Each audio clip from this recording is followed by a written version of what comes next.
Well, actually, the idea came from Rob Duguay, who is the leader on this tour. We've known each other for several years, and we're used to play together, music.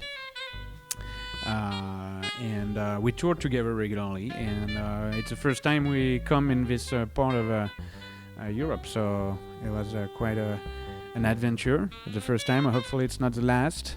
This particular tour came about through the help of many different people, yourselves included, and different ways of contacting people. So in France, I used to live in France, so I have some great contacts there, and it's always not easy, but it's easier for me to go there and set up maybe 3 or 4 concerts in a row. And then in London, I was very fortunate to meet a booking agent there, and at Ronnie Scott's, and also at another club essentially. So we got 2 concerts there, and then we, down in Milano, in Italy, I met an artist who is actually a friend of my brother's, and she was doing an art exhibition. And so she invited us to come down and kind of collaborate with her artistic endeavors. And then let's see, we went to Helsinki after that, and that was through a contact in New York. And then And then we went to Tallinn, which was facilitated by the same gentleman in Helsinki. And then we came here. So really a mixture of different styles of performances and contacts. Yeah. It was great. We've been having a blast on this tour. It's the last night tonight. Rob will go back to Finland. We've been to Finland before. He got some concert with other people now, and I'm going to Paris for some concerts as well. And Riga was fun, very fun. We've met some musicians at the school, and it was really nice. Rob got them to sing the blues, and they were surprisingly good, really good at singing, even though I think only 1 or 2 of them were actual singers, right? And so it's been a blast, very nice city, and it's always a pleasure to travel and meet the musicians and meet all the people who are so passionate about music and culture, and we do need people like that in the times we're living. The first time I heard about Riga and Latvia in the jazz context was when I lived in Washington D.C. for about just a summertime, and actually I was an intern for the jazz curator at the National Museum of American History. His name is Dr. John Edward Hassey, and he actually started Jazz Appreciation Month through the Smithsonian Institute. And so Jazz Appreciation Day, April 30th, I believe, came out of that. And so he mentioned coming here for one of his conferences. I think he did a conference here or something, maybe let's say 10 years ago. And he told me about it. He said, I went to Riga, and what a scene, and what a great place, and they're really, doing, great efforts to foster the jazz scene. And so I heard through, a heavy person such as himself, I heard great things. And so I came with some high expectations, honestly, and they've certainly been met by yourselves and at the Academy, the Latvian Academy of Music.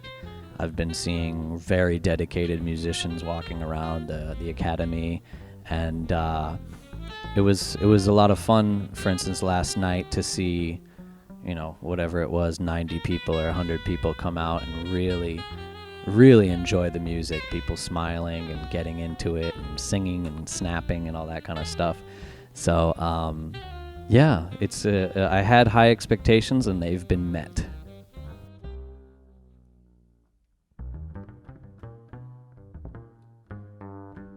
Well, that's a big question. I mean, jam session, it's really part of the history of jazz. Now, obviously, it doesn't have the same meaning as it used to to have. It was really a way to. It is still a way to meet, people, and to kind of measure yourself, with the other cats. But really, it's a great way to meet elders and to have to share again experience. But mostly it's about to do it. You have to, whether you call it a jam session, a rehearsal, a concert, whatever, you have to play it, to do the music. It's about doing. You have to do it.